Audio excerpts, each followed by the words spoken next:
Sim, Temos uma oração que o Senhor passou do amuleto de Madrepérola, sim. que é Pai, Mãe, Divina Consciência, despertar em mim a cura que mereço, renovando o campo vibratório que me assiste, renovado pelos 5 elementos. Em nome da água, em nome do fogo, em nome do ar, em nome da terra.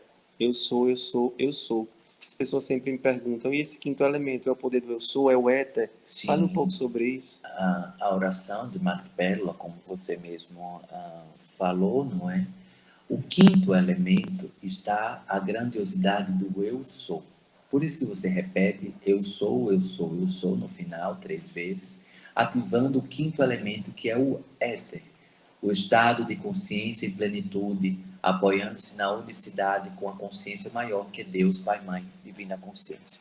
Então, com o poder da água, da terra, do fogo e do ar, e do eu sou, eu sou, eu sou, ou seja, fazendo 5 elementos, você potencializa a vibração da medalha de madrepérola, ativando o símbolo gravado na medalha.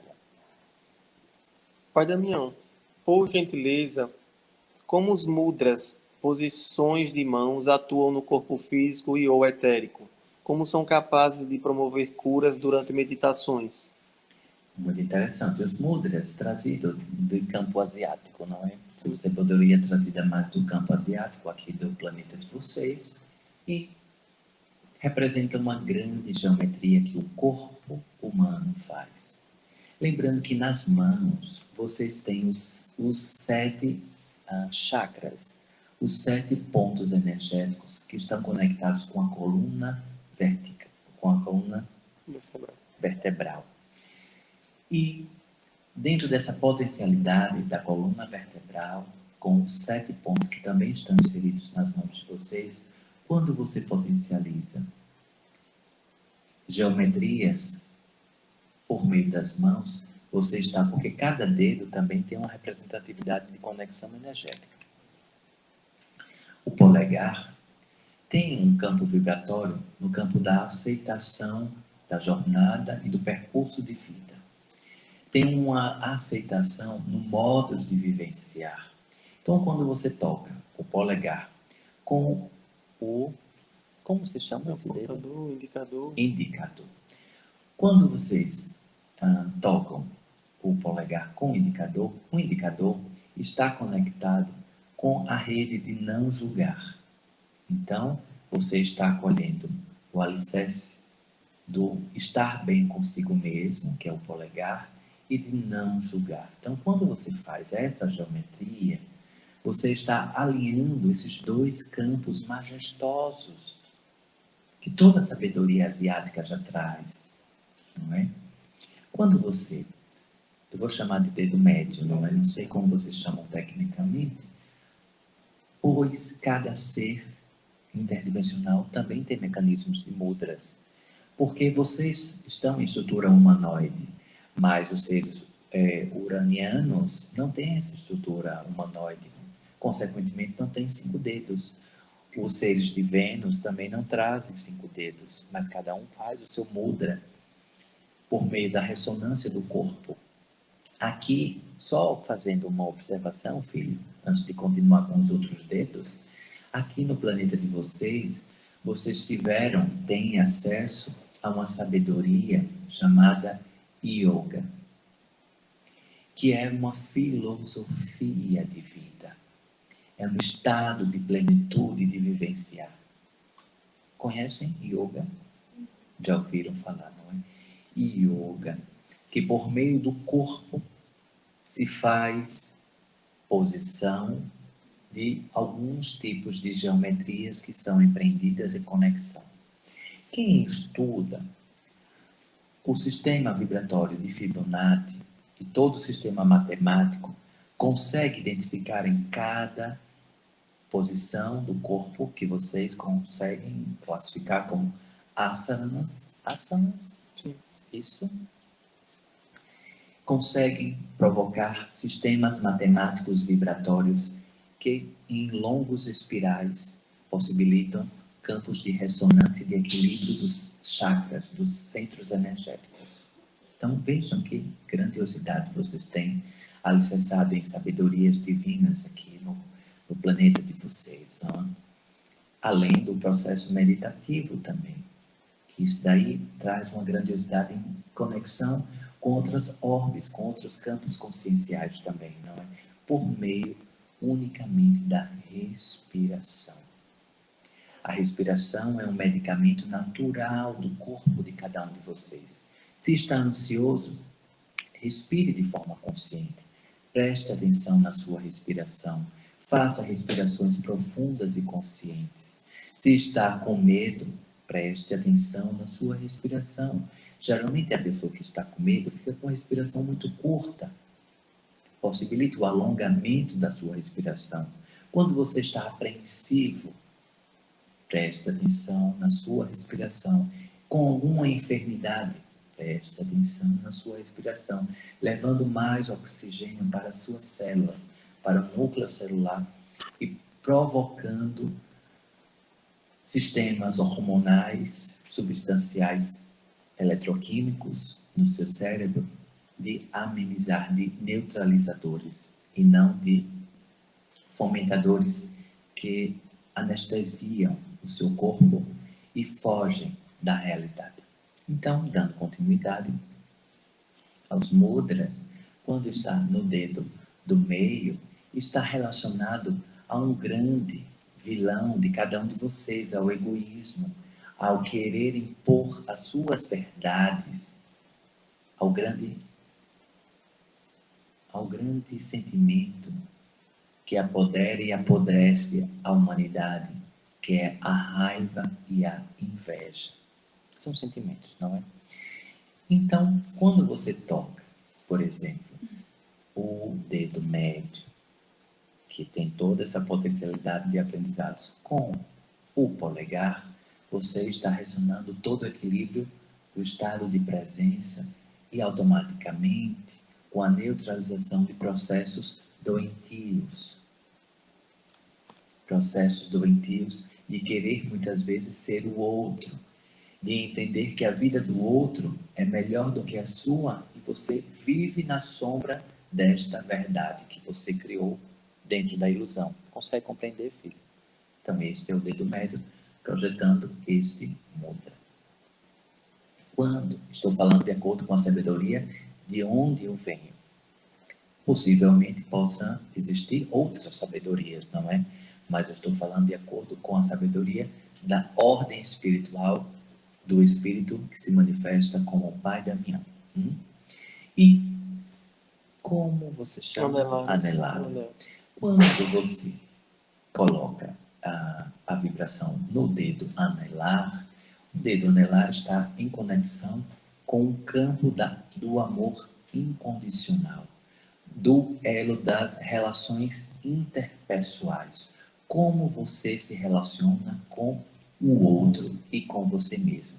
Veja que profundidade quando você une o anelar ao polegar. O anelar, como você se relaciona com os outros, quando entende, como você percebe as falas e os entendimentos do outro, que muitas vezes você repele, ficando somente com as suas verdades, não permitindo ouvir que também o outro pode ter contribuições positivas, e quando você une com o seu polegar. Que grandiosidade! E o dedo pequeno, o dedo mínimo, o dedo mínimo traz a profundeza da autoestima do ser encarnado, de você cumprir a sua humanidade de forma integral, em plenitude. Veja que magnífico quando você faz este mudra aqui, não é? Tocando esses dois dedos. Então, os mudras são geometrias espirituais que seguem e reverberam campos do seu inconsciente, possibilitando o equilíbrio de todos os seus campos energéticos também, de acordo com a sabedoria e da ordem originária desta sabedoria, deste conhecimento, não é? Sim. Pai Damião, comente sobre os sarcófagos abertos, por favor. Os sarcófagos que foram abertos há muitos anos, não é? Primeiramente, para falar dos sarcófagos, é importante falarmos sobre a história das pirâmides. As pirâmides como câmaras que possibilitavam a ressonância entre o ser que ali era depositado em vibração energética com as suas origens planetárias, vibratórias em consciência. Tanto que muitos daqueles que eram colocados, somente sacerdotes, somente reis, rainhas, egípcios principalmente, não é? Porque existiam também sarcófagos em outras civilizações, por meio de outros sistemas piramidais, a exemplo de México, aqui no país de vocês, a exemplo de Amazônia, que aqui vocês têm também, a exemplo de outras partes planetárias, como se fossem campos de processos transmissores energéticos de conhecimento. Então, elos conectivos. Tanto que as pirâmides colocadas no egípcio, as 3 grandes pirâmides, estão em conexão com o grande cinturão de Órion, assim como tantas outras pirâmides que também, de forma matematicamente alicerçada e alinhada, estão em ressonância astrológica com estrelas, planetas, orbes de outras dimensões. E os sarcófagos, quando são abertos, muitos ainda falam da maldição Da múmia, das pirâmides também, quando são abertas. Na realidade, esta maldição se reveste por meio dos processos químicos que eram colocados nas pirâmides. A química que era colocada nos corpos, não é, dos faraós, dos sacerdotes. Então, quando eram colocados os processos químicos, não é, substâncias químicas, em putrefação ao corpo, que era uma putrefação mínima, quando se abria, automaticamente, vários campos de enfermidades eram espalhados naquele momento. Eram aspirados pelos seus descobridores, dá para entender, filho?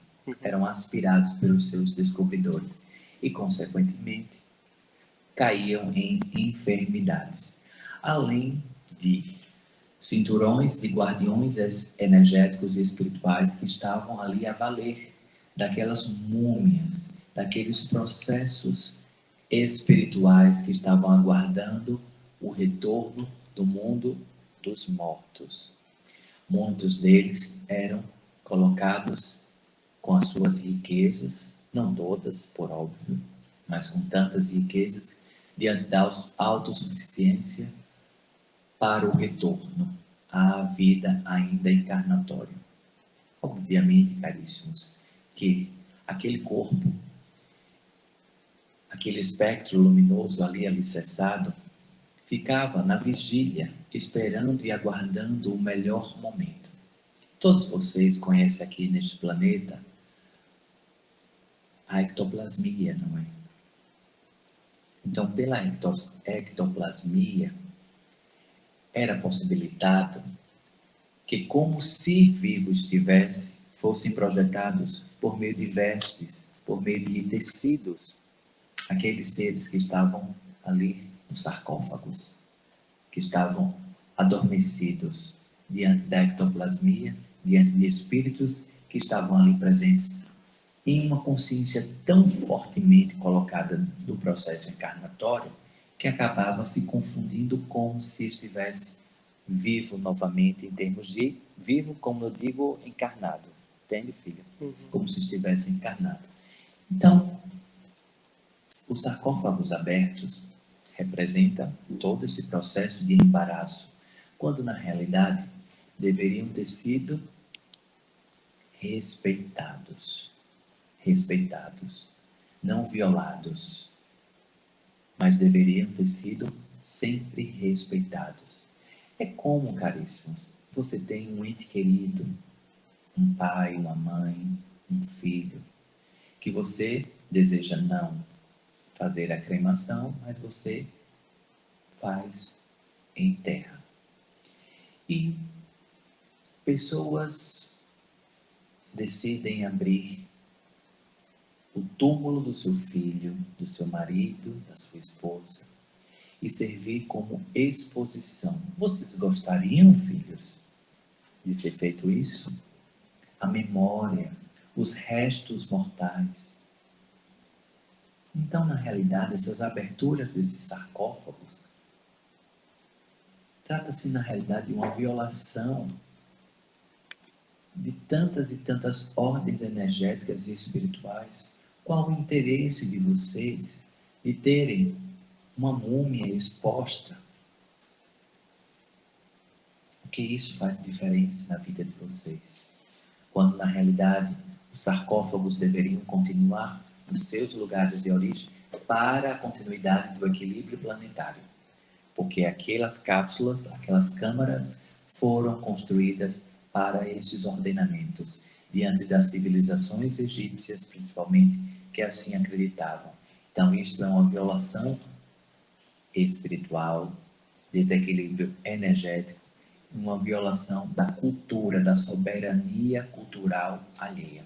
Então, precisa ter muito cuidado para não ser quebrada a soberania cultural dos povos ali alicerçados.